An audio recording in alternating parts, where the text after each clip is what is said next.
बिस्मिल्लाहिर्रहमानिर्रहीम। आज हमने देखना है इसका कैश फ्लो स्टेटमेंट का डायरेक्ट मेथड। अगर डायरेक्ट मेथड के अंदर वो आपसे क्वेश्चन पूछ ले तो आपने इस क्वेश्चन को किस तरह से सॉल्व करना। बाय द वे, बेशक आप डायरेक्ट मेथड यूज करें, इनडायरेक्ट मेथड यूज करें, दोनों तरह से जो आंसर है वो सेम आना चाहिए। यानी ऐसा नहीं हो सकता कि इनडायरेक्ट में कैश कोई और आए और डायरेक्ट में कैश कोई और आए, क्योंकि एमसीक्यूज में भी ये पूछ लेता है कि इन दोनों में जो है वो क्या कैश सेम आती हैं। ट्रू फॉल्स में बात का इस तरह से पूछा जाता है, या कोई स्टेटमेंट दे के which one of the following statement is true. अच्छा जी, जो डायरेक्ट मेथड है और इनडायरेक्ट मेथड है उनमें जो डिफरेंस देखिए, डायरेक्ट मेथड में जो दूसरी दोनों एक्टिविटीज हैं यानी इन्वेस्टिंग एक्टिविटी और फाइनेंसिंग एक्टिविटी, ये दोनों एक्टिविटीज बिल्कुल वैसी लिखी जाती हैं जैसे नॉर्मल लिखी जाती है। यानी इसकी ट्रीटमेंट बिल्कुल वैसी होगी, परचेज ऑफ प्लांट और मशीन पीपी और सेल ऑफ पीपी और इन्वेस्टमेंट इनकम वगैरह। इसी तरह यहाँ पर फाइनेंसिंग एक्टिविटी में वही शेयर खरीदो फरोख्त, लोन्स का लेना देना, डिविडेंड्स की पेमेंट एक्सेट्रा, सेम चीज़ें आएंगी वही सारी की सारी, राइट। और नीचे भी सारा सिस्टम सेम चलेगा आपका। लेकिन इसकी जो ऑपरेटिंग एक्टिविटी है, this is the only activity where you would find difference. आप यहाँ पर डायरेक्ट मेथड और इनडायरेक्ट मेथड में सिर्फ यहाँ पर फर्क नजर आएगा। इनडायरेक्ट मेथड में हम ऑपरेटिंग एक्टिविटी जो है वो पीपीटी से शुरू करके उसमें डिप्रिसिएशंस ऐड करते हैं, इंटरेस्ट ऐड करते हैं, वो गेन लॉस को एडजस्ट करते हैं, अलाउंसेस प्रोविजंस को एडजस्ट करते हैं, वर्किंग कैपिटल को एडजस्ट करते हैं और फिर इंटरेस्ट और टैक्स को एडजस्ट करते हैं। लेकिन अगर ये डायरेक्ट मेथड है तो डायरेक्ट मेथड में वो कहता है आप सीधा सीधे सारी चीज़ें लिखें। यानी आप लिखें कैश कहाँ कहाँ से आया, कैश कहाँ कहाँ गया। तो जो डायरेक्ट मेथड में आपने सबसे पहला काम लिखना होता है कि कैश सेल्स तो नहीं आपके पास। अगर कोई कैश सेल्स हैं तो सबसे पहले तो उसे ऐड कर दें, ठीक हो गया। वैसे आमतौर पर क्वेश्चन में कैश सेल्स और कैश रिसीव्ड फ्रॉम डेटर्स को इकट्ठा करके लिख दिया जाता है, ये भी ठीक है। और अगर आप अलग अलग लिखना चाहते हैं तब भी ठीक है, राइट। फिर कैश कहाँ से आएगा जी आपके पास, कैश फ्रॉम डेटर्स या अकाउंट रिसीवेबल। तो कैश उनसे मिल रहा है वो हम यहाँ पर लिखेंगे। इसके बाद कैश हमारे पास जाएगा कहाँ पर, जाहिर है अगर सेल्स की हैं तो कैश आएगा और परचेजेस की हैं तो माइनस कैश परचेजेस। इसमें भी कैश परचेजेस और पेमेंट टू पेएबल इकट्ठा करके लिख दिया जाता है। अगर आप इकट्ठा लिखना चाहते हैं फाइन, अलग अलग अगर लिखना चाहें तो आप कैश टू सप्लायर्स या कैश टू अकाउंट्स पेएबल भी अलग अलग लिख सकते हैं, इकट्ठा भी लिख सकते हैं और अलग अलग लिख सकते हैं, राइट। और फिर देखते हैं जी, अगर आपने कोई एक्सपेंसेस पे किए हैं, जितने भी एक्सपेंसेस पे किए हैं साल के दौरान, कोई अक्रूवल्स के उनकी पेमेंट हो गई, प्री पेमेंट्स की पेमेंट हो गई, या एक्सपेंसेस को हमने पे कर दिया तो वो एक्सपेंसेस पेड यहाँ पर लिखे जाएंगे, राइट। इसके अलावा इंटरेस्ट पेड, क्योंकि ये भी एक्सपेंस ही है, अलग लिख दिया जाता है। और टैक्स पेड, ये भी अलग लिख दिया जाता है, राइट। और इसका टोटल कर दिया जाता है जी cash inflow outflow from operating activity, और इसी का टोटल कर दिया। यहाँ तक बात क्लियर है। तो देखें इसमें हमने क्या करना है, इस क्वेश्चन में फिर आपको जब डायरेक्ट मेथड से रिलेटेड आएगा तो कैश सेल्स क्रेडिट सेल्स की इंफॉर्मेशन अलग दी होती है, पेएबल्स की अलग से इंफॉर्मेशन दी होती है, रिसीवेबल की अलग से इंफॉर्मेशन कुछ दी होती है, बैड डेट्स वगैरह की इंफॉर्मेशन दी होती है, राइट। अच्छा, अब ये मिलेगी आपको कहाँ से? ऐसा नहीं होता कि सारी चीजें एज इट इज दी और आप इसे पकड़ कर वहां पर लिख दें। कैश सेल्स नॉर्मली दी होती हैं, आप लिख लेते हैं। रिसीवेबल से कैश कहाँ से आएगा, पेएबल को कैश कहाँ से आएगा, और जो एक्सपेंसेस हैं ये कैसे पे होंगे, ये दोनों अकाउंट्स हम पहले बना चुके हैं, ये बिल्कुल वैसे ही बनेंगे जैसे नॉर्मल।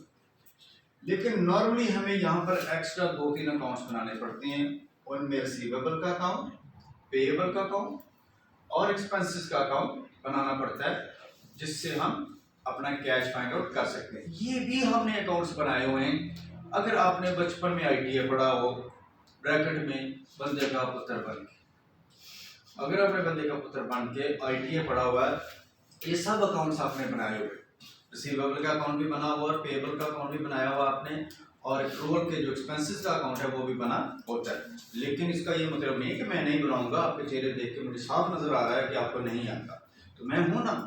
ये जरा इसको बंद करें ताकि मैं यहाँ पर बनाऊं, ये किसी तरह हो सकता है। Thank you. देखें यहाँ पर अगर हमें कैशेस दी हुई है वो तो नॉर्मली दी होती है, ना दी हो तो उसका भी मैं बताता हूँ कहाँ से मिलते हैं। अगर कैश फ्रॉम रिसीवेबल आपको चाहिए तो आप रिसीवेबल का अकाउंट, रिसीवेबल का अकाउंट मैं क्या करूँ मार्क कर सकता, रिसीवेबल का अकाउंट या डेटर्स का अकाउंट, डेटर्स या अकाउंट रिसीवेबल, वैसे इसे अकाउंट रिसीवेबल या डेटर्स कंट्रोल अकाउंट भी कहते हैं। लेकिन अगर ना दिया हो तो आपने इसको ऐसे बना लेना चाहिए। ये अकाउंट आपने देखें, रिसीवेबल आपके क्या है, एसेट्स है, एसेट्स बढ़ते हैं तो और कम होते हैं तो देखिए रिसीवेबल कैसे बढ़ते। जब मैंने साल शुरू किया तो इतने मेरे पास पहले ही पड़े हुए थे, balance brought down, opening balance. ये किसकी वजह से बढ़ेगा, क्रेडिट सेल्स की वजह से, ठीक हो गया। बाज़ का यहाँ पर डिसऑनर चेक्स वगैरह की भी इंफॉर्मेशन दी होती है। अगर डिसऑनर चेक्स नहीं हो, यानी आपने चेक किसी से लिया था, वो डिसऑनर हो गया, तो रिवर्स करते हैं तो रिसीवेबल दोबारा से बढ़ जाते हैं। वैसे तो इंशाल्लाह नहीं आएगी इन्फॉर्मेशन, लेकिन अगर डिसऑनर चेक्स की इंफॉर्मेशन हो तो डिसऑनर चेक्स आपने डेबिट साइड पर लिखने हैं। इंटरेस्ट ऑन रिसीवेबल का भी वैसे, अगर इंटरेस्ट, लेकिन आप दूसरे इंटरेस्ट को ना इधर लिख देना, नहीं मैं लिख रहा, लेकिन अगर इंटरेस्ट ऑन रिसीवेबल हो तो वो इस साइड पर लिखा है। ये काम किससे होगा, या तो वो हमें कैश दे दें या वो चीजें वापस कर दें सेल्स टर्न, या हम डिस्काउंट दे दें उन्हें, डिस्काउंट अलाउड, या ये हमें खुद टुडा करवा दें, बैड डेट्स, ठीक हो गए, राइट। वैसे कॉन्ट्रा की वजह से भी ये होता है, कॉन्ट्रा है ना आइडिया इसका, हमने उसके पैसे देने थे, किसी के पैसे देने थे और उसके पैसे लेने भी थे, तो उन्होंने कहा हमारे पैसे कैंसिल, इसकी एंट्री हो जाती है, अकाउंट्स पेएबल डेबिट हो जाते हैं और रिसीवेबल क्रेडिट हो जाते हैं। तो यहाँ पर ये पेएबल की वजह से हमारे रिसीवेबल, कॉन्ट्रैक्ट की वजह से क्रेडिट होते हैं और हमारा क्लोजिंग बैलेंस आता है, राइट। देखिए इसमें आपको इन्फॉर्मेशन आमतौर पर ओपनिंग भी दिया होता है बैलेंस शीट में, पिछले साल का बैलेंस ओपनिंग, इस साल का क्लोजिंग, क्रेडिट सेल्स की इन्फॉर्मेशन भी दी होगी अगर होगी, सेल्स टर्न अगर होंगी तो दिया होगा, डिस्काउंट अलाउड अगर होंगी तो दिए होंगे, बताया होगा, बैड डेट्स अगर होंगे तो बताया होगा, कॉन्ट्रा अगर होगा तो बताया होगा, ठीक हो गया। तो वैसे नॉर्मली ये और ये इंफॉर्मेशन आपको दी होती है, opening balance, credit sales, bad debts और क्लोजिंग स्टॉक। बाकी जो इंफॉर्मेशन नहीं दी उसका मतलब है कि नहीं है, वो है नहीं, तो आप उसे इग्नोर करें, राइट जी। तो हमें जो चीज में चाहिए वो क्या चीज चाहिए, हमें कैश कितना मिला, बैलेंसिंग फिगर ये है, वो जो लिखा है कैश फ्रॉम रिसीवेबल्स, वो दरअसल ये cash receipt from receivable, right. तो यहां से हमें ये चीज मिलती है। इसके बाद नेक्स्ट आ जाएंगे, अगर हमने पेएबल को पैसे देने हैं तो वो कितने दिए, वो बिल्कुल ऐसे ही जी, इसका भी अकाउंट बन जाएगा, पेएबल कंट्रोल अकाउंट बना लें। देखिए पेएबल लायबिलिटी है, बढ़ेगी तो क्रेडिट होगी, कम होगी तो डेबिट होगी। इसका भी देखें, साल शुरू किया तो इतने पैसे हमने किसी के देने थे, ये किससे बढ़ेगा, क्रेडिट परचेजेस से, ठीक है। ये काम किससे होगा, कैश पेड से। ये काम किससे होगा, परचेज रिटर्न से। ये काम किससे होगा, डिस्काउंट रिसीप्ट से, ठीक हो गया। और फिर इसका भी क्लोजिंग बैलेंस, नॉर्मली इसमें बैड डेट्स नहीं रिकॉर्ड किए जाते तो क्लोजिंग बैलेंस, और अगर कॉन्ट्रा हो तो कॉन्ट्रा इस सेट पर आते। कॉन्ट्रा क्या करेगा, रिसीवेबल को भी कम करेगा, उधर से पेएबल को भी कम करेगा। With the same amount. अगर एक ही कंट्रा दिया हो तो दोनों तरफ लिखा जाएगा, राइट। इसमें भी नॉर्मली आपको ओपनिंग बैलेंस दिया होता है, क्रेडिट परचेजेस दी होती हैं, क्लोजिंग बैलेंस दिया होता है। तो जो आंसर यहाँ पर आपको चाहिए आपने कितना पे किया, राइट। अच्छा, इसमें अक्सर वो just for the sake of cash to be shown in this statement of cash flow statement, वो क्या करते हैं जी, वो कैश परचेजेस भी इधर लिख देते हैं और कैश सेल्स इस साइड पर लिख देते हैं। तो जो आंसर यहाँ पर आएगा वो दोनों कैश मिलकर आ जाए। फिर आपको कैश सेल्स और कैश रिसीवेबल अलग अलग लिखने की जरूरत नहीं है, आप एक ही लिख देते हैं कैश सेल्स प्लस रिसीवेबल, और जो आंसर आएगा वो टोटल। तो आपके पास दोनों ऑप्शंस हैं, आप बेशक इकट्ठा लिख दें, बेशक अलग अलग।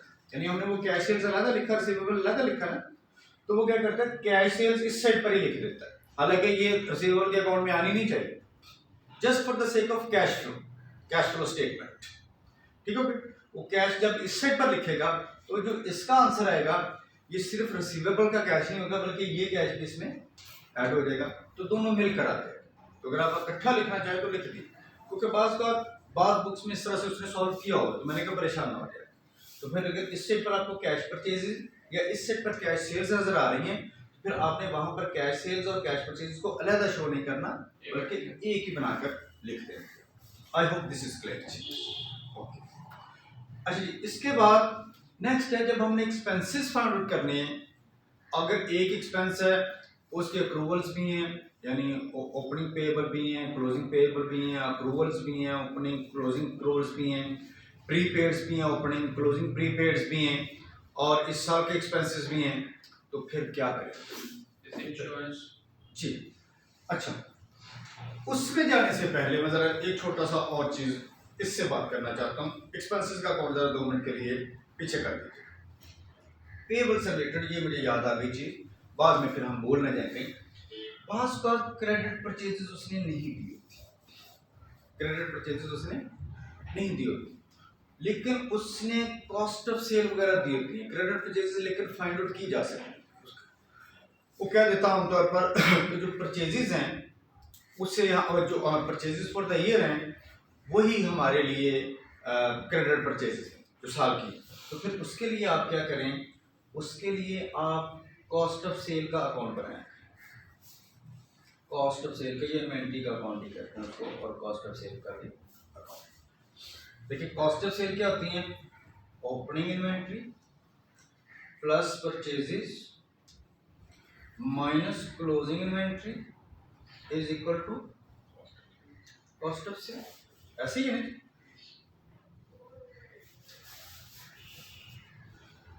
देखें अगर आप गौर करें ना तो हमें क्वेश्चन में तकरीबन हर कैश फ्लो क्वेश्चन में ओपनिंग इन्वेंट्री और क्लोजिंग इन्वेंट्री दोनों दिए होते हैं। इन्वेंट्री का मूवमेंट भी तो चेक करते हैं ना, ओपनिंग और क्लोजिंग इन्वेंट्री दोनों दिए होते हैं, और कॉस्ट ऑफ सेल भी दी होती है। तो opening inventory, closing inventory, cost of sale तीनों दिए होंगे, तो जो आंसर आएगा वो क्या आएगा, परचेज। ये परचेज उठाकर कहाँ लिख देंगे, यहाँ पर। क्योंकि बात का पेएबल के अकाउंट में ओपनिंग क्लोजिंग इसकी इंफॉर्मेशन दी होती है, परचेज की इंफॉर्मेशन नहीं दी होती, ठीक हो गया। बाज लोग इन्वेंट्रीज ना दी हो तो फिर कॉस्ट ऑफ सेल को ही कैलकुलेट करते हैं, कहते हैं कॉस्ट ऑफ सेल टोटल की टोटल हमारी परचेज, लेकिन वो सिर्फ तब जब ओपनिंग क्लोजिंग इन्वेंट्री से जानते हैं। अगर opening closing inventory cost of sale की इंफॉर्मेशन नजर आ रही है क्वेश्चन में, तो फिर आप परचेजेस फाइंड आउट करें, वो जो परचेजेस आंसर आएगा वो ये आएगा। अच्छा, इसी में थोड़ा सा और मैं बता दूं, बस कर यहाँ पर आंसर आ गया 1 लाख, तो इसका मतलब है हमारी 1 लाख की परचेजेस हैं। वो नीचे बता देते हैं जो कैश परचेजेस है वो 30,000, तो इसका मतलब है इस 1 लाख में से 30,000 जो है वो तो कैश है, मुझे क्या चाहिए, क्रेडिट। तो फिर बाकी कितनी यहाँ पर लिखूंगा, 70,000। ये वो छोटे छोटे वो वहां पर पॉइंट्स आपको नजर आ सकते हैं। डोंट फॉरगेट यहाँ पर जो भी परचेजेस आएंगे ये टोटल परचेजेस होगी, कैश प्लस क्रेडिट। क्योंकि अगर आपको याद हो जब हम कॉस्ट ऑफ सेल कैलकुलेट करते थे, opening stock plus purchases minus closing stock करते थे, उसमें हम दोनों परचेजेस को लिखते हैं, यानी टोटल परचेजेस लिखी जाए। तो ये टोटल परचेजेस आएंगी, लेकिन यहाँ पर हमें क्रेडिट परचेजेस चाहिए।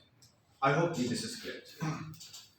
अच्छा, इसी तरह बात कर यहाँ पर क्रेडिट सेल्स नहीं देता, वो सेल्स की इंफॉर्मेशन नहीं देता रेवेन्यू की, उसके लिए फिर वो आपको मार्जिन और मार्कअप का कॉन्सेप्ट से सेल्स को कैलकुलेट करवा सकता है। मुमकिन है वो कह दें कि कॉस्ट ऑफ सेल जो है वो हमारी 1 लाख है और हम अपनी जो इन्वेंट्री है वो 10% मार्जिन के ऊपर या मार्कअप के ऊपर बेचते हैं, तो फिर उस हिसाब से आप कॉस्ट ऑफ सेल भी कैलकुलेट कर सकते हैं। आई होप आपको मार्जिन और मार्कअप का कॉन्सेप्ट है, अगर नहीं है तो फिर मुझसे अलग सीख लीजिएगा, अभी मैं उस डिटेल में नहीं पढ़ना चाहता।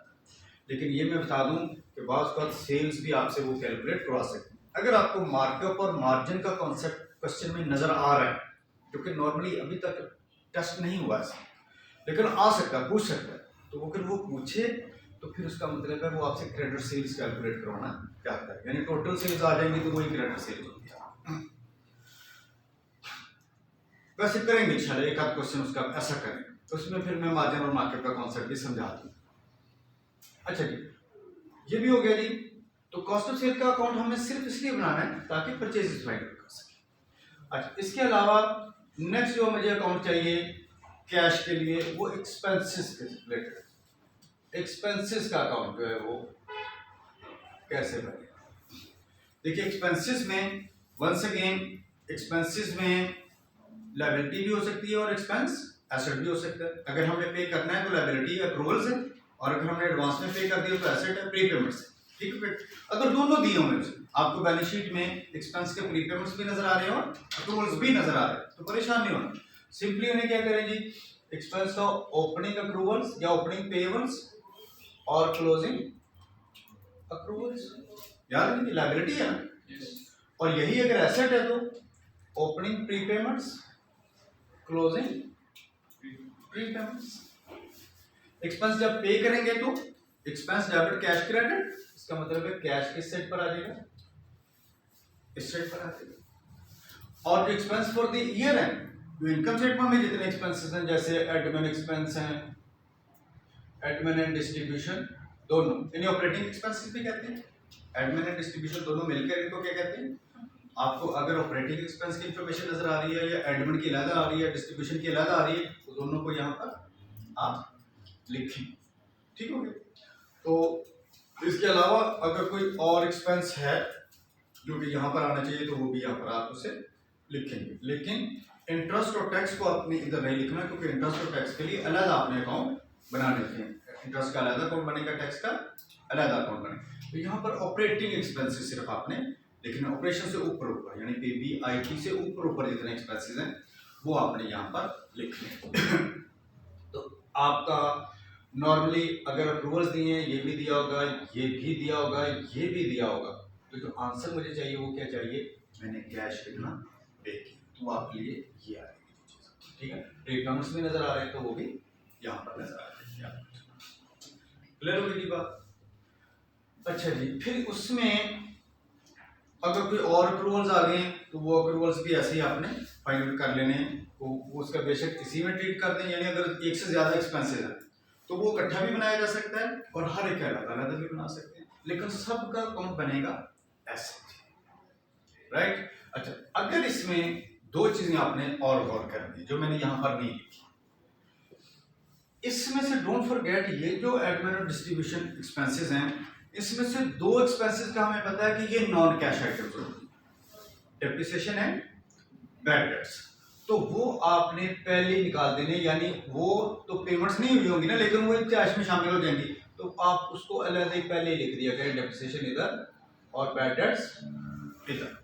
तो फिर ये जो आंसर आएगा यहाँ पर ये ऑटोमेटिकली प्योर कैश ही आएगा हमारे पास, राइट। तो ये जब एक्सपेंस का अकाउंट बनाएं तो एक्सपेंस का अकाउंट बनाते हुए बैलेंस शीट को एडजस्ट करें, admin and distribution operating expense total इधर लिखें। अगर हम ये दोनों नहीं लिखते तो जो टोटल आंसर आएगा उसमें ये दोनों भी शामिल हो जाएंगे, उसमें ये भी शामिल हो जाएंगे, लेकिन ये तो पे नहीं हुए, तो आप उसको पहले इधर अलग से लिख दिया करें। तो इसके ये लिखने की वजह से जो हमारे पास आंसर आएगा वो आएगा pure cash expenses paid, right. अगर हम ये नहीं लिखते तो इमेजिन ये दोनों भी इसमें शामिल हुए नजर आ जाएंगे, इसलिए ये दोनों आपने इस साइड पर लिख लीजिए, राइट। तो ये आपके सामने कंप्लीट एक्सपेंस का अकाउंट जो नॉर्मली बनता है।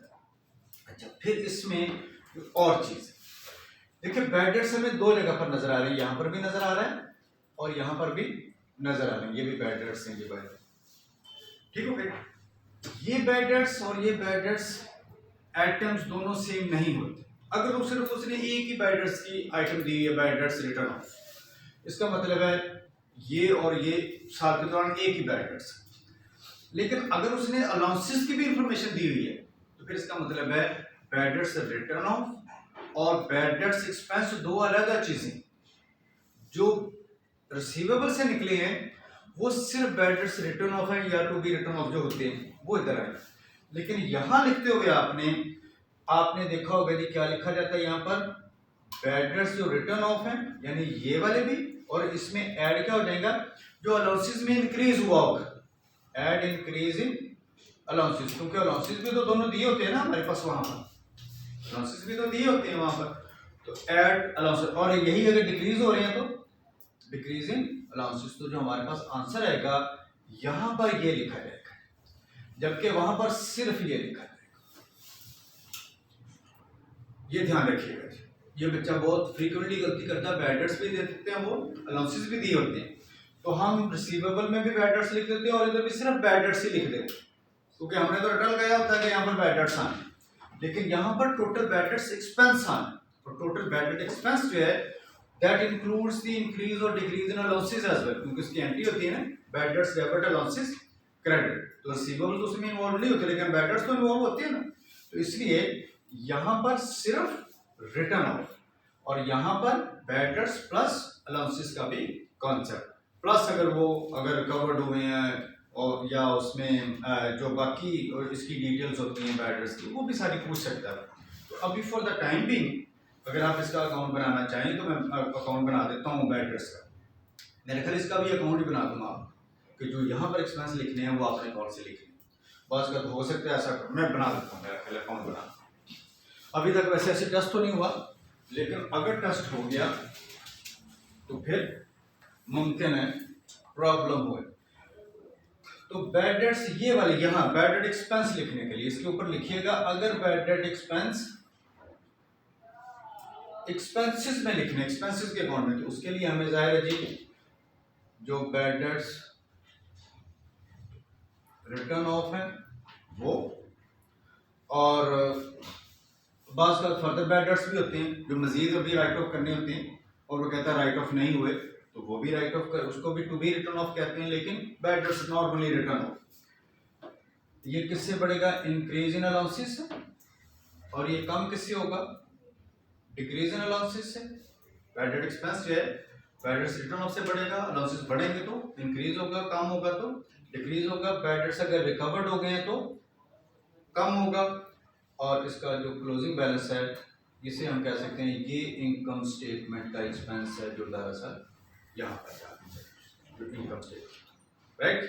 ये नॉर्मली इतनी इंफॉर्मेशन आपको दी होती है जो आपने वहाँ पर यूज करनी होती है। एक छोटा सा पॉइंट और, अगर उसने डेप्रिसिएशन दी हुई है एक्सपेंस, यहाँ से तो निकल गया इसका पोर्शन, जो एक्सपेंस वाला पोर्शन था एक्सपेंस से निकला, बाद वो कहता है डेप्रिसिएशन का कुछ पोर्शन कॉस्ट ऑफ सेल में भी है, तो फिर जो कॉस्ट ऑफ सेल आप लिखेंगे वो भी माइनस डेप्रिसिएशन लिखेंगे, यानी उसमें से भी डेप्रिसिएशन निकली होनी चाहिए। ये जरा ध्यान रखिए, कॉस्ट ऑफ सेल का जब आप अकाउंट बना रहे हो उसमें हमें जो पता हो उसमें से भी डेप्रिसिएशन का पोर्शन निकालने के बाद आपने लिखा, क्योंकि जो फैक्ट्री से रिलेटेड जितनी डेप्रिसिएशन होगी वो जाहिर है कॉस्ट ऑफ सेल में गई होगी। कॉस्ट ऑफ सेल वाला portion cost of sales, expense वाला पोर्शन एक्सपेंस, तो ये डेप्रिसिएशन का जरा थोड़ा सा कॉन्सेप्ट ध्यान में रखिए। I hope this is clear.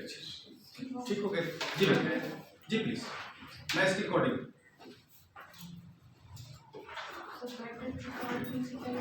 Batters में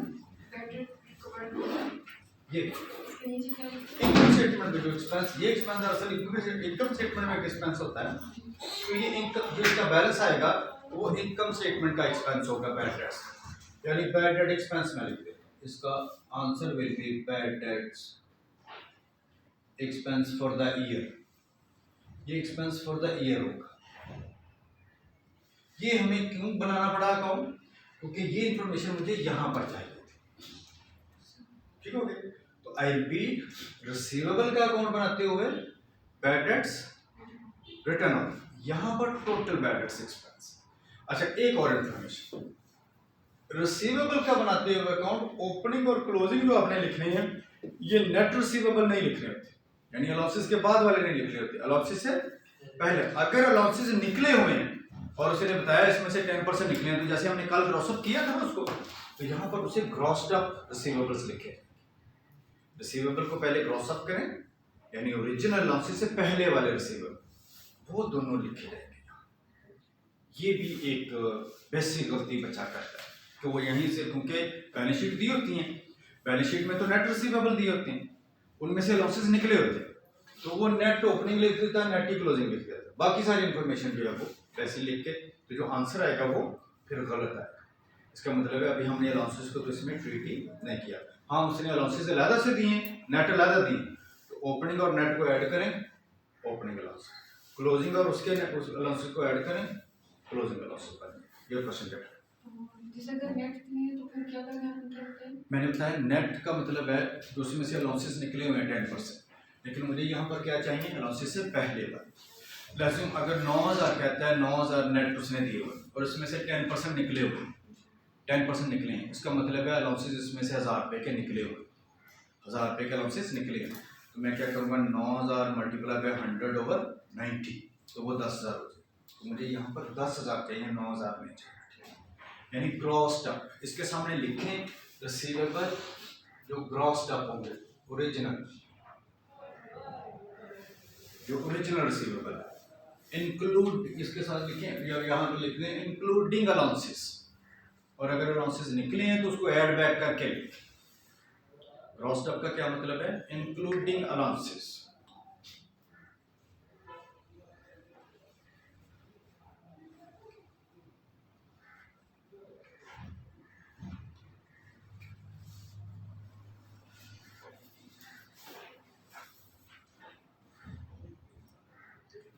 अच्छा जी, इसके लिए ये क्वेश्चन जो है ये फिर देख लेते हैं हम।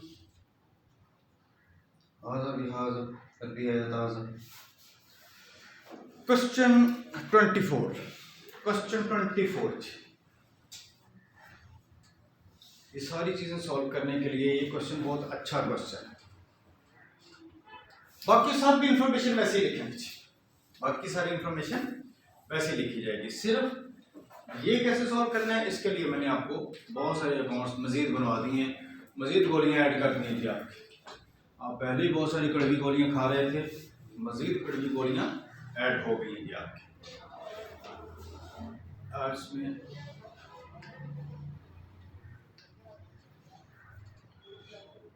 अच्छा, बिस्मिल्लाहिर्रहमानिर्रहीम, देखिए जरा इसमें वकार जरा इसको आपसे इसको ऑन कर बैठे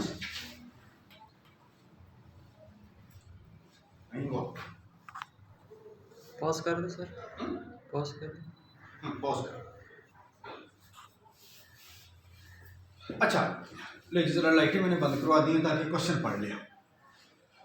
देखिए ये जो अभी हमने जितनी चीज़ें मैंने आपको बताई कि डायरेक्ट मेथड में हमने क्या क्या नए अकाउंट्स बनाने होते हैं, इन सारी चीज़ों को इम्प्लीमेंट करने के लिए जो सबसे अच्छा क्वेश्चन है वो क्वेश्चन 24। वैसे तो और भी बहुत सारे 2-3 क्वेश्चन आपके बुक में दिए हैं, आपकी बुक में FAR 1 की जो एग्जाम्पल 24 है यूनिवर्सल लिमिटेड के नाम से, ये क्वेश्चन हमने अभी सॉल्व करना है। देखिए इसमें क्वेश्चन आपको जो नज़र आएगा ये बिल्कुल नॉर्मल क्वेश्चन की तरह ही होगा, कोई एक दो नई इन्फॉर्मेशन नज़र आएगी आप, जैसे इनडायरेक्ट मेथड में करते थे ज़्यादातर चीज़ें वही नज़र आएंगी, लेकिन कुछ इन्फॉर्मेशन छोटी मोटी आपको डिफरेंट भी नज़र आएंगी। तो जो डिफरेंट नज़र आएंगी वो कौन कौन सी नज़र आएंगी वो अभी देख लेते हैं। पहले क्वेश्चन पढ़ते हैं जी, कहते हैं जी 30 जून 2017 को यूनिवर्सल लिमिटेड की बैलेंस शीट ये नज़र आ रही है आपको। देखिए बिल्कुल वैसी बैलेंस शीट है, कोई ऐसी चीज़ नई नज़र नहीं आ रही कि जो हम कहें कि ये कहाँ से आ गई। तो ये देखें प्रॉपर्टी प्लांट है, स्टॉक है, रिसीवेबल्स हैं, कैश, फिर शेयर कैपिटल दिया है, रिटेन अर्निंग्स दी हैं, रिवैल्यूएशन सरप्लस दिया है, डिबेंचर्स दिए हैं, इंटरेस्ट पेएबल है और ट्रेड पेएबल्स दिए हुए हैं। यही क्वेश्चन हम करना चाह रहे हैं बाय द वे। जी इसके नीचे और कोई इंफॉर्मेशन जी कोई बैलेंस शीट नज़र नहीं आ रही थी। उसके अलावा अक्रूड लायबिलिटीज़ भी दी हुई, ठीक हो गई। ये अक्रूड लाइबिलिटीज, आई होप अब आपको समझ लगी होगी कि ये जो अक्रूड लाइबिलिटीज हैं, एक्सपेंसेस का अकाउंट बनाना होता है ना आपने। अगर डायरेक्ट मेथड में आपको यहाँ पर बैलेंस शीट में अक्रूवल्स नजर आ रहे हैं और यहाँ पर प्रीपेमेंट्स वगैरह नजर आ रहे हैं तो परेशान नहीं होना, आपने उसको दरअसल उस जो एक्सपेंसेस का अकाउंट है वहाँ पर ट्रीट कर। तो ये जो अक्रूड लाइबिलिटीज है ये वहाँ पर यूज हो जाएगी। अनअर्न्ड मेंटेनेंस एक्सपेंस है, अनअर्न्ड मेंटेनेंस यानी मेंटेनेंस है हमारी, हम मुमकिन है मेंटेनेंस कहीं प्रोवाइड करते हैं तो हमें एक इनकम एडवांस में मिल गई है, तो जो एडवांस इनकम्स होती हैं या अनअर्न्ड इनकम्स होती हैं वो हमारे लिए क्या होती हैं, लायबिलिटी होती है। तो इसीलिए आपको यहाँ पर लायबिलिटी नज़र आ रही है। तो इसमें से भी इसका भी अकाउंट बनाया जा सकता है और इसको अलग से ट्रीट कर देंगे अनअर्न्ड इनकम का। अच्छा जी, अनअर्न्ड इनकम दी हुई है और इनकम टैक्स पेएबल दिया हुआ, यानी इंटरेस्ट का अकाउंट भी दिया हुआ, इंटरेस्ट के ओपनिंग क्लोजिंग भी दी है और इनकम टैक्स के भी दिए हैं। इसका भी अकाउंट बन जाएगा, इसका भी अकाउंट बन जाएगा, इसका भी अकाउंट बन जाएगा, और अगर हम चाहें तो अनअर्न्ड मेंटेनेंस का भी अकाउंट बन जाएगा और बगैर अकाउंट के भी ये सॉल्व हो सकता है। ठीक हो गया। अभी तक की जो इन्फॉर्मेशन हमने ये पढ़ी थी, इसको कैसे सॉल्व करना वो भी देख लेते हैं। उसके बाद उसने आपको इनकम स्टेटमेंट दी है। इनकम स्टेटमेंट में सेल्स दी हुई हैं। देखिए ये सेल्स अगर इसके बारे में कोई इन्फॉर्मेशन ना दी हो तो फिर ये सारी की सारी क्रेडिट सेल्स ट्रीट की जाती है। ठीक हो गया। और इनको रिसीवेबल के अकाउंट में ट्रीट करके वहाँ से जो कैश फ्रॉम रिसीवेबल आएगा वो टोटल लिख दिया जाता है। फिर इसको कैश में और रिसीवेबल में अलग-अलग नहीं लिखते। लेकिन अगर इसकी इन्फॉर्मेशन नीचे दी हो तो फिर इसको कैश में अलग लिख देंगे और रिसीवेबल को अलग लिख देंगे। कॉस्ट ऑफ सेल्स हमें चाहिए होगी जी, आपको याद होगा एक जगह पर क्रेडिट परचेज वगैरह फाइंड आउट करने के लिए ये वहाँ पर यूज हो जाएगी। ग्रॉस प्रॉफिट, ऑपरेटिंग एक्सपेंसेस भी हमें एक्सपेंसेस के अकाउंट में चाहिए होंगे, ये भी अवेलेबल है। अदर इनकम्स की इंफॉर्मेशन भी दी हुई है। अदर इनकम्स अगर कोई इसके बारे में इंफॉर्मेशन होगी तो वो भी देख लेंगे कि क्या इंफॉर्मेशन इसमें है। इंटरेस्ट एक्सपेंस है, ये चाहिए होगा इंटरेस्ट के अकाउंट में। टैक्स एक्सपेंस है, ये हमें टैक्स के अकाउंट में चाहिए होगा, राइट।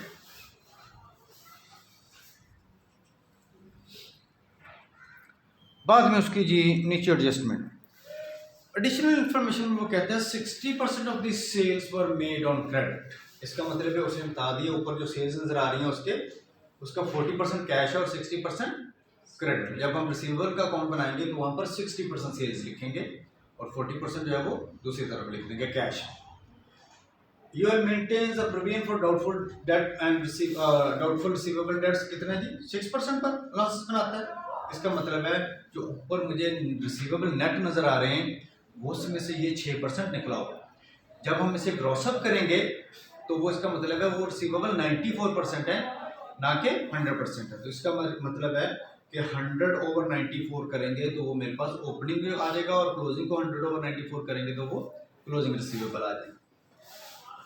फिर आ गया जी कहते हैं बैड डेट्स भी राइट ऑफ हो गए साल के दौरान 7 मिलियन, ये रिसीवेबल के अकाउंट में क्योंकि बैड डेट्स रिटर्न ऑफ है।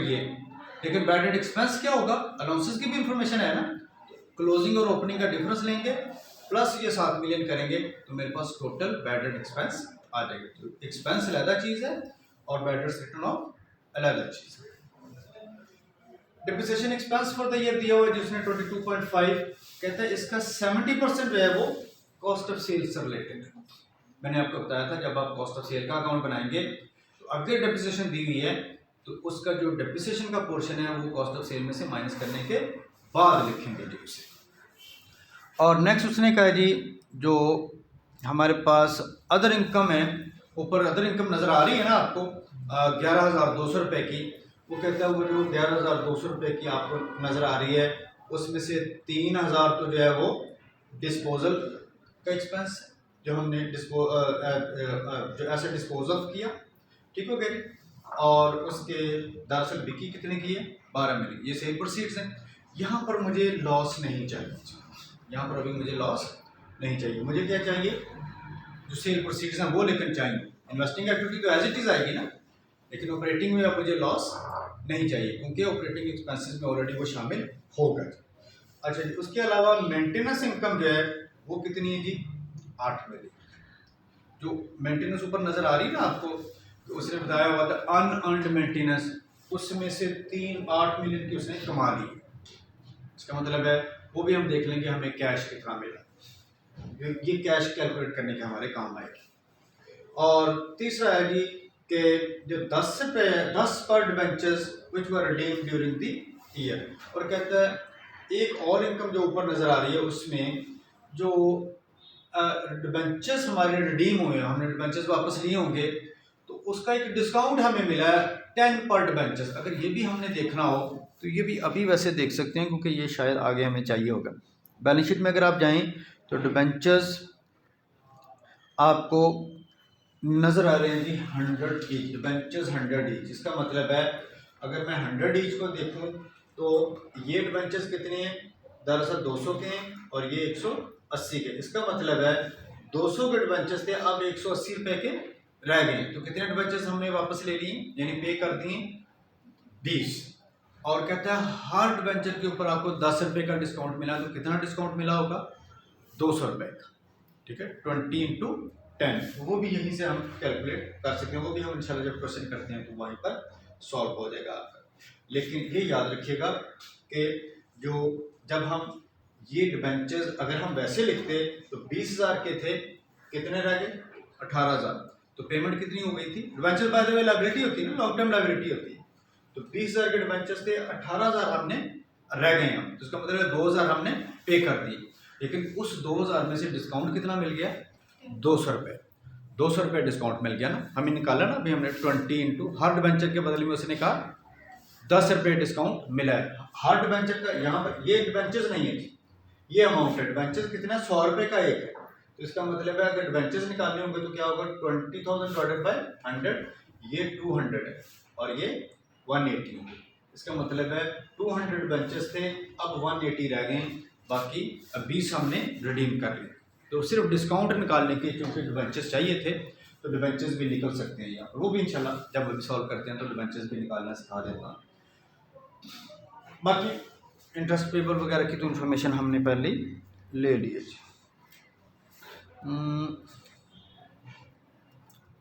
बस दैट्स इट।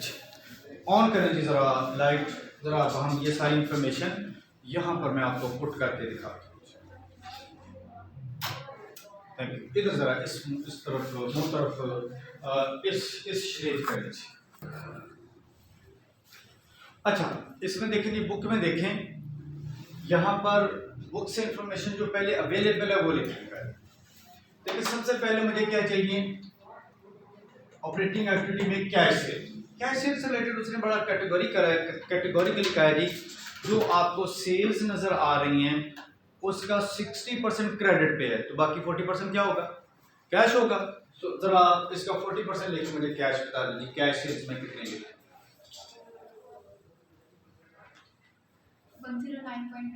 109.2 पूरी लिखवा दो ना, 3 जीरो हटाने, नहीं 20 ना हटाएं, बस वो लिखा दें टोटल 200, ठीक हो गई, 109,200।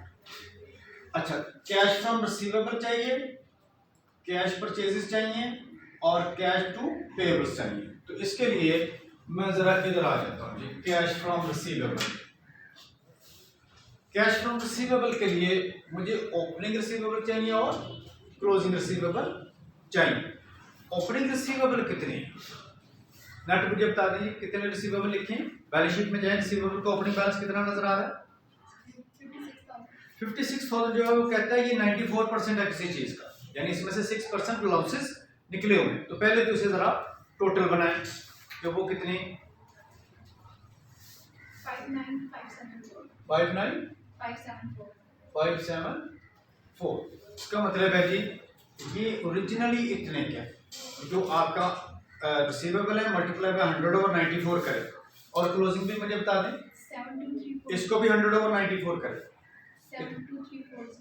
72340। डोंट फॉरगेट कि वहां पर ये नेट नजर आ रहे हैं, इसमें से लॉसेस 6% निकले हैं, इसका मतलब ये 90% थे, उन्हें सॉरी 94% थे, उन्हें 100% पर लेके हैं, तो 100/94 कर जी प्लीज। क्रेडिट सेल्स दी हुई है जी उसने, जो सेल्स का कहता है 60% क्रेडिट है,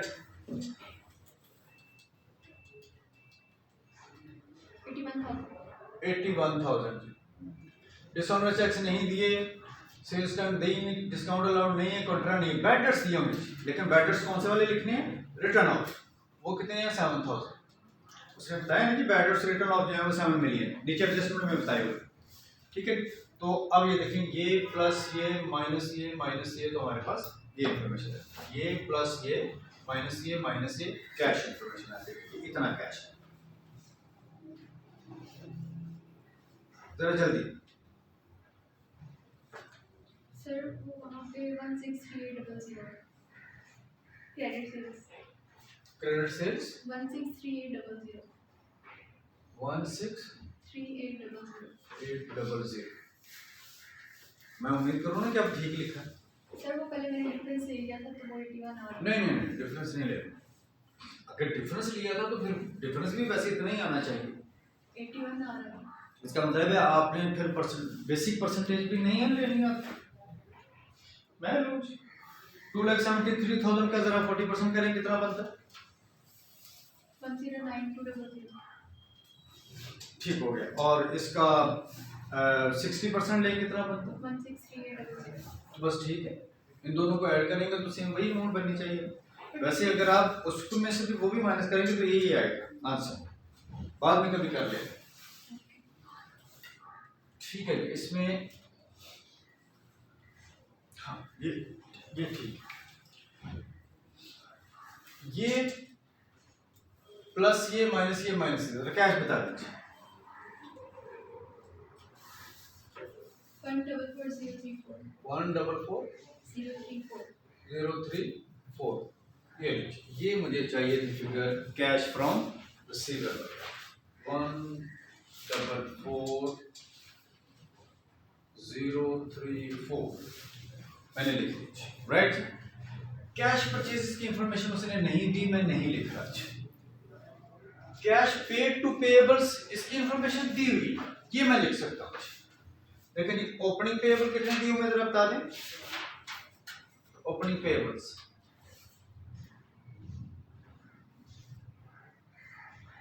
39,000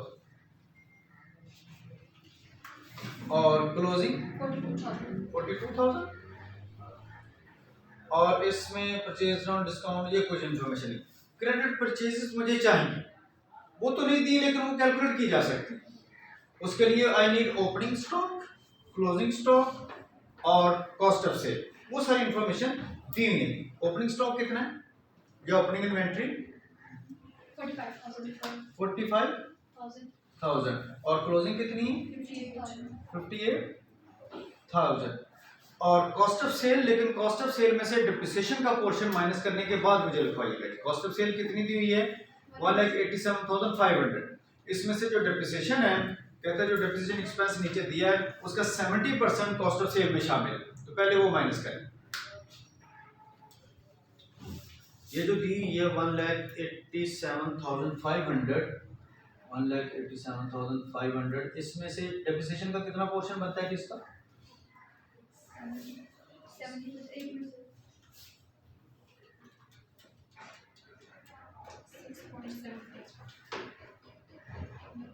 6 पॉइंट उसको 730 भी लगा दें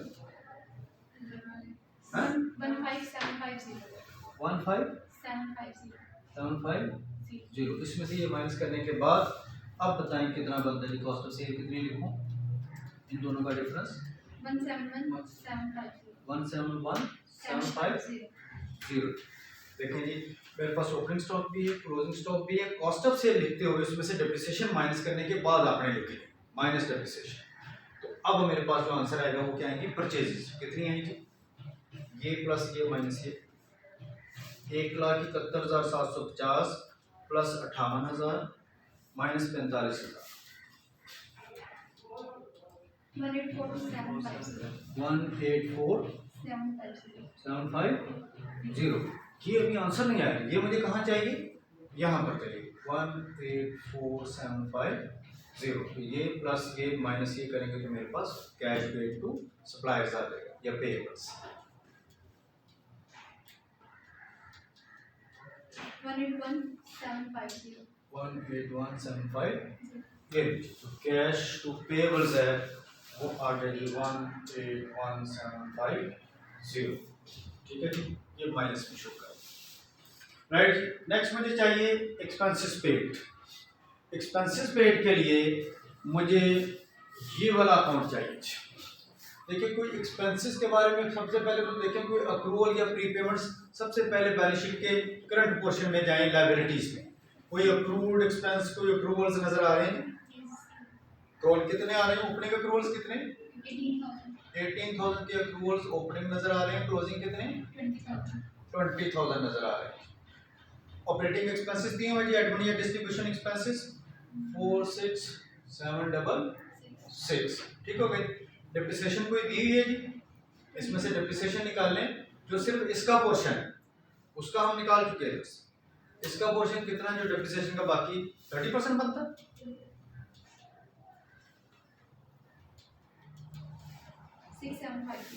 6750 और बैडर्स, लेकिन बैडर्स फिर से ये देखें, अब देखिए बैडर्स मुझे चाहिए कितने? 7,000 तो राइट ऑफ हो गए।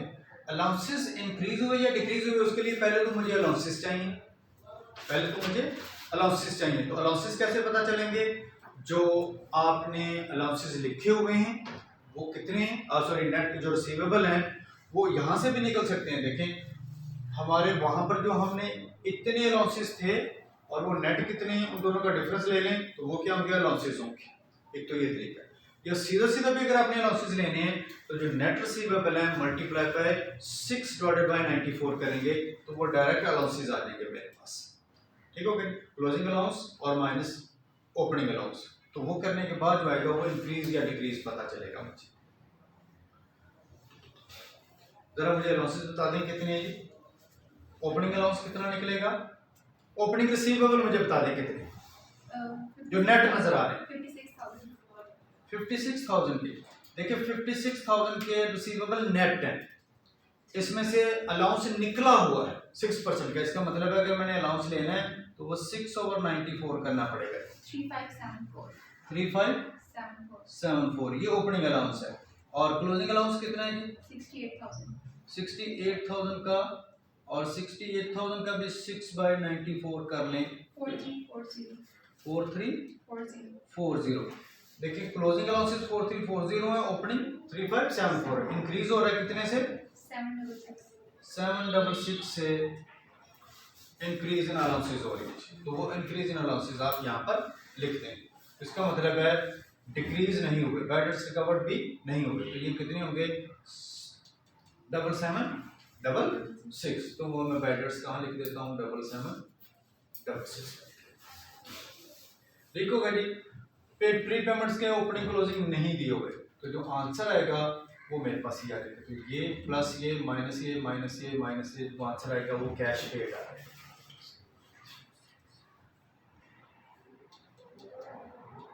30250 ये एक्सपेंसेस पेड मुझे चाहिए थे, मैंने एक्सपेंसेस पेड यहाँ पर लिख दिए 30250, वो इधर आ गया।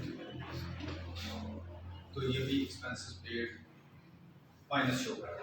नेक्स्ट मुझे चाहिए इंटरेस्ट पेड और टैक्स पेड। तो जो इंटरेस्ट पेड और टैक्स पेड है उसका भी अकाउंट बना लेते हैं जी यहाँ पर। तो एक आध मिटाना पड़ेगा हमें। मैं कौन सा वाला अकाउंट पर मिटा दूँ तो आपको अच्छा लगेगा? ये वाला मिटा दूँ? इधर से नीचे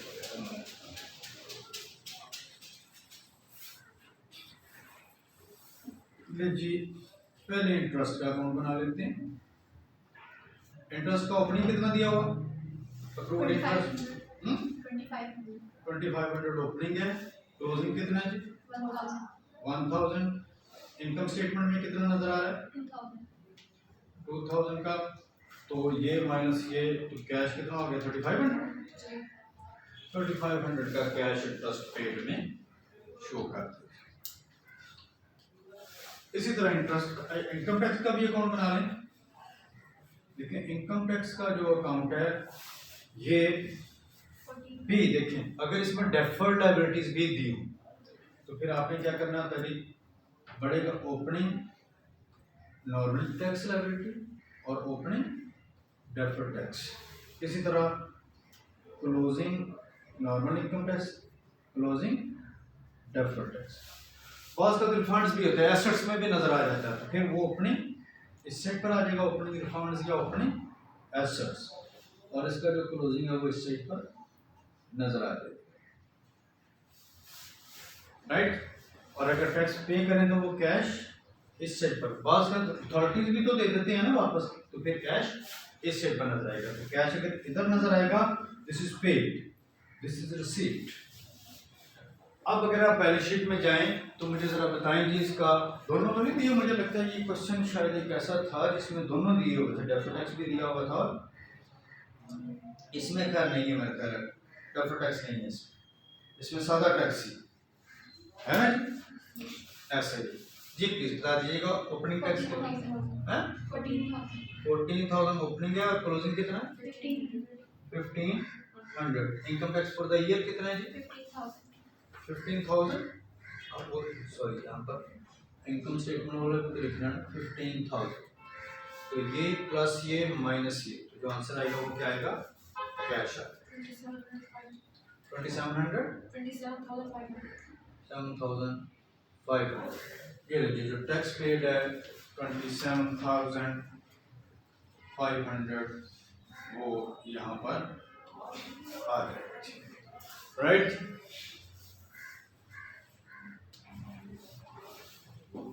अच्छा, फिर आगे अगर आप देखें तो आपको अनअर्न्ड मेंटेनेंस भी नजर आ रही है।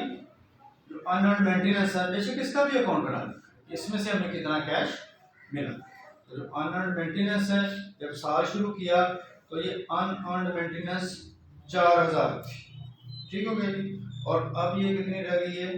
2,000। लेकिन साल के दौरान कितनी हुई मेंटेनेंस, वो उसने बताई हुई है जी, मेंटेनेंस इनकम ऑफ ₹8 मिलियन। कितनी थी जी? 8 मिलियन।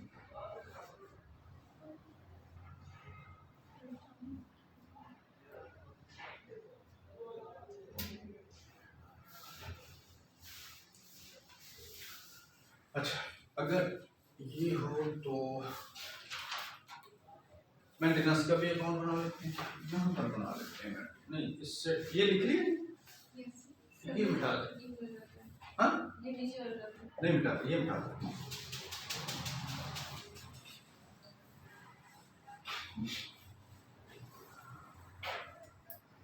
देखिए जो अनअर्न्ड होती है ना जी, अनअर्न्ड कोई भी चीज वो हमारी लायबिलिटी होती है। तो ओपनिंग अनअर्न्ड, क्लोजिंग अनअर्न्ड, ठीक हो गया। इसमें जो इनकम स्टेटमेंट होती है वो इस साइड पर आती है, और कैश किस साइड पर आता है? इस साइड पर। ओपनिंग अनअर्न्ड कितनी थी मेंटेनेंस?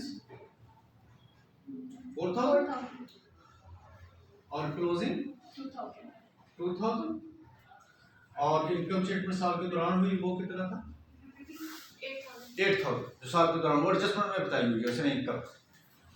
तो 2,000 प्लस 8,000 माइनस 4,000, तो साल के दौरान कैश कितना मिला होगा? 6,000। तो जो 6,000 मेंटेनेंस है, ये भी कैश, इसको ऐड कर दो, ऐड कैश फ्रॉम मेंटेनेंस 6,000।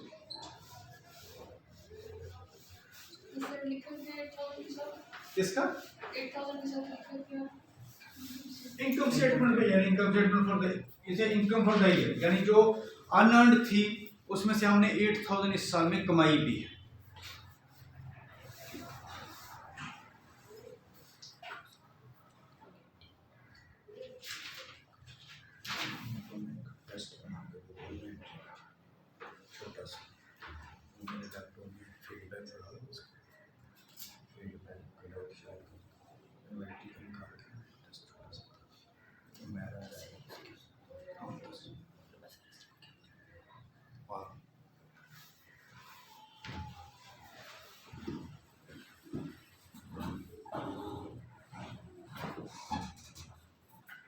ठीक हो गया जी।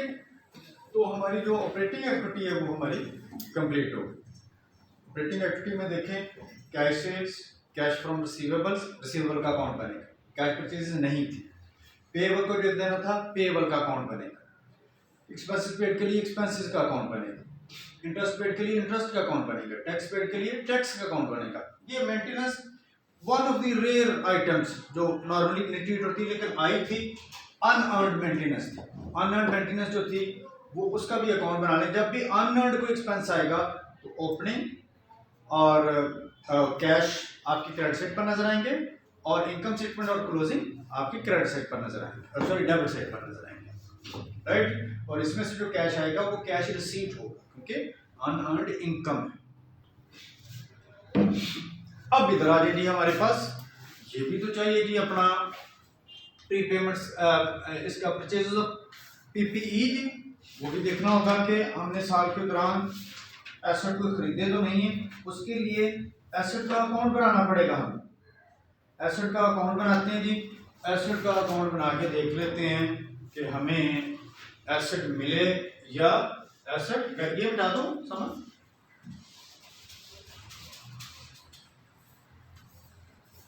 ना पीपी का अकाउंट बनाएंगे जी। पीपी के अकाउंट में देख लेते हैं कि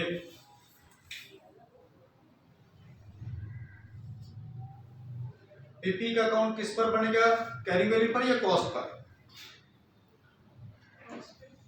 कैश पर कैसे बन सकता है, बैलेंस शीट में सारी आइटम्स दी कैरिंग वैल्यू पर होती हैं, कैश कॉस्ट पर दी होती तो नजर आती है। ये जो अमाउंट नजर आ रही है कैरिंग वैल्यू दी होती है, आफ्टर डेप्रिसिएशन होती है ना।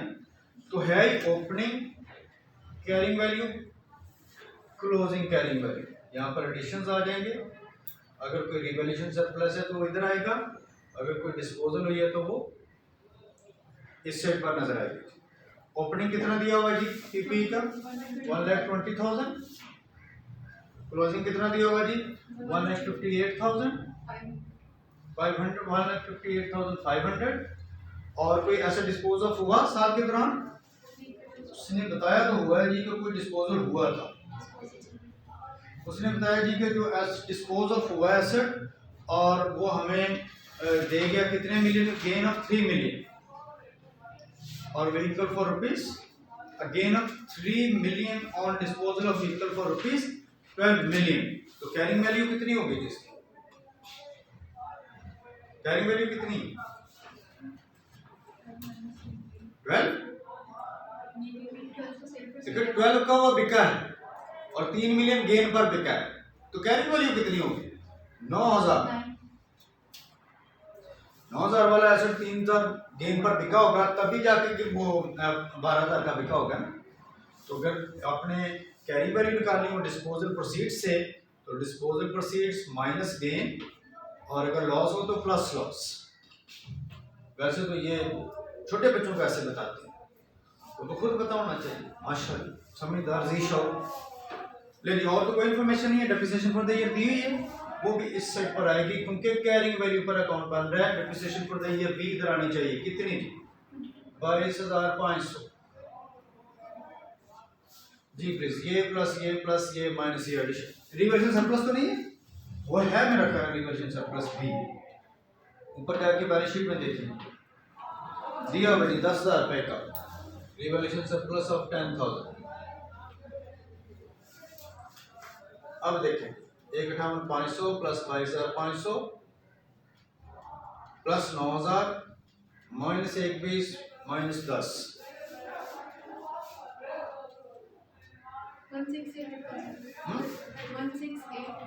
168,000। तो जो साल के दौरान हमने एसेट खरीदे हैं वो कितने हैं, इतने, और जो बेचे हैं वो कितने हैं, इतने। 12,000% का है ना सेल प्रोसीड्स में।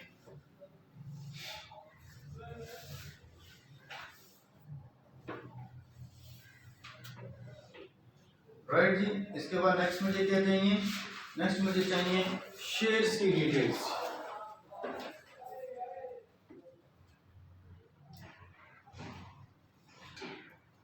यहाँ पर मैं कोई इनकम नहीं लिख रहा क्योंकि उसने जितनी इनकम बताई है वो सारी की सारी नॉन कैश इनकम्स थी, इसलिए ना मैंने उनको एड बैक किया ना मैंने यहाँ पर लिखा। अच्छा जी, उसके बाद आ जाइए इंक्रीज इन शेयर कैपिटल या decrease in share capital. Share capital देखेंगे एक 50 का था, बढ़कर कितने का हो गया, 75 का।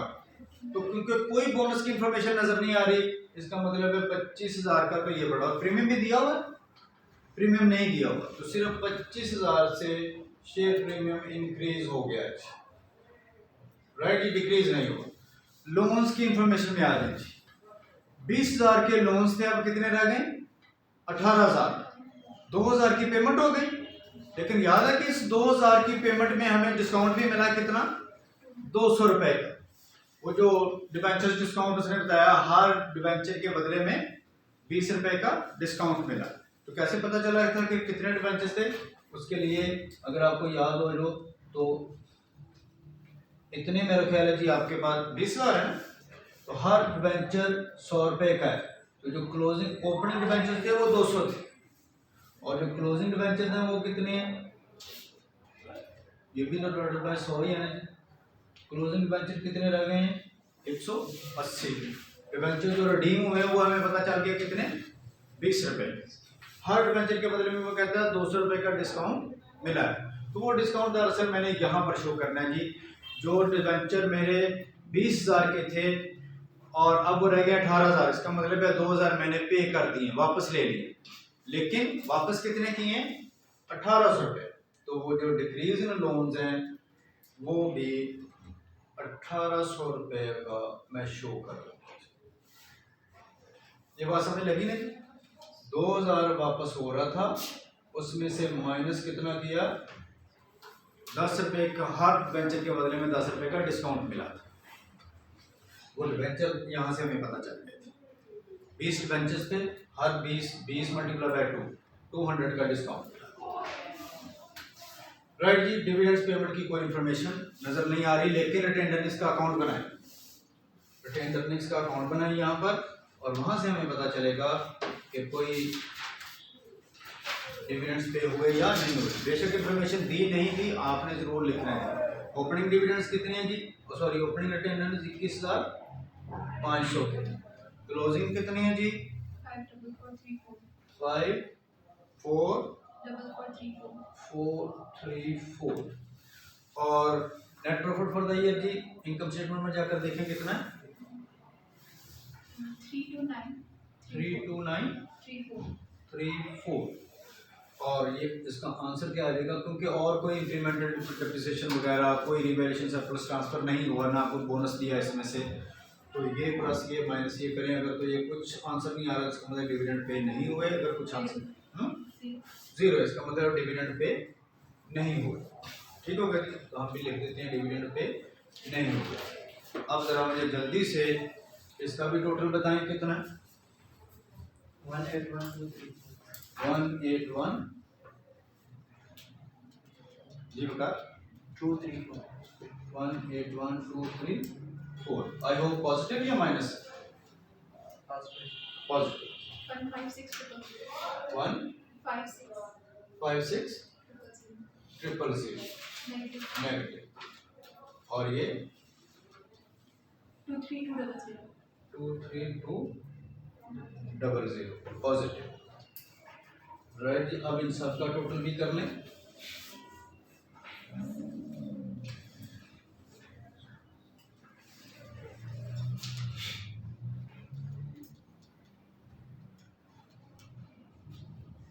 कोई चीज छोड़ी तो नहीं है ना क्या, rule liabilities of my favour, interest, manager, document, trade receivables, cash, हर चीज चलेगी। ठीक जी, सबका टोटल आ गया जी 48,434। ठीक है, प्लस इसमें ऐड करें जी ओपनिंग कैश विच इज 48,000, 96,434। इस कितना 48,000, तो जो आंसर आना चाहिए वो कितना है, 96,434। और इसका कोई बैलेंस वगैरह तो नहीं दिए, और हाँ सॉरी बैंक कोडी वगैरह, बैंक कोडी नहीं दिए।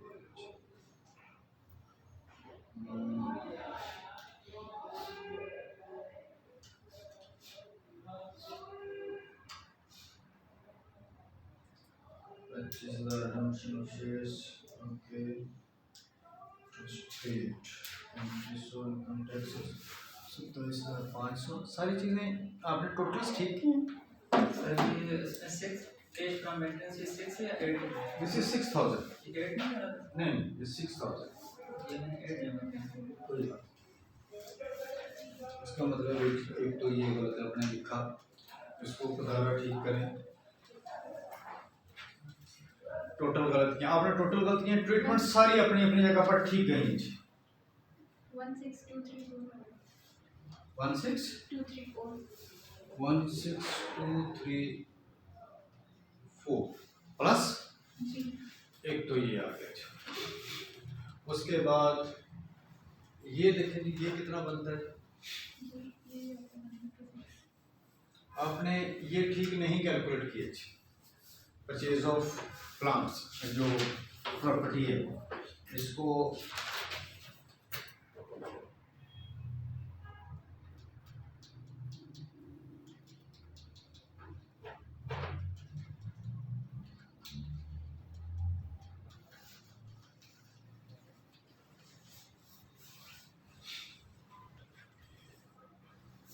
देखना ये हो ही नहीं सकता कि ये इतना आंसर आए 60,000 माशाल्लाह। मैं इसीलिए कह रहा हूँ ये देखें सिर्फ ये चूंकि आपने गलत कैलकुलेट किया इसकी वजह से ये सारा खराब। ये देखें ये आएगा कितना 60,000 ठीक हो गया। अब इसका आंसर इसका सर मतलब वहाँ पर आएगा ना परचेज में आएगा 60,000 कहाँ पर, परचेज में अच्छा यहाँ पर परचेज में 60,000 यहाँ 48 आएगा नीचे ये 60,000 इधर आ गया तो यहाँ पर कितना आना चाहिए 48,000 48,000 और ये ठीक है मेरा ख्याल। ये भी बहरहाल इसका भी टोटल दोबारा करें।